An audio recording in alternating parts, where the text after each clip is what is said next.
பிரிவு 6 இறைமொழிகள் 16 முதல் 21 முடிய. மாலை வேளையானதும் இயேசுவின் சீடர்கள் கடற்கரைக்கு வந்து படகேறி மறுகரையில் உள்ள கப்பர்நாகுமுக்கு புறப்பட்டார்கள். ஏற்கனவே இருட்டிவிட்டது. இயேசுவும் அவர்களிடம் அதுவரை வந்து சேரவில்லை. அப்போது பெருங்காற்று வீசிற்று, கடல் பொங்கி எழுந்தது. அவர்கள் 5 அல்லது 6 கிலோ தொலை படகு ஓட்டிய பின் இயேசு கடல் மீது நடந்து படகருகில் வருவதை கண்டு அஞ்சினார்கள்.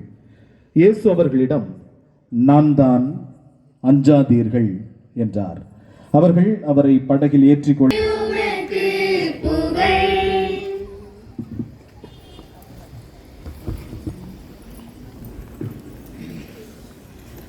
வணக்கத்துக்கும் உரிய பங்கு தந்தை புரோகிரஸ் அவர்களே, நம்முடைய மறை மாவட்டத்தின் பொருளாளர் தந்தை பேரருள் தந்தை பிரதீப் அவர்களே, நம்முடைய ஊரின் மூத்த குருவான தந்தை அமரதாஸ் அவர்களே மற்றும்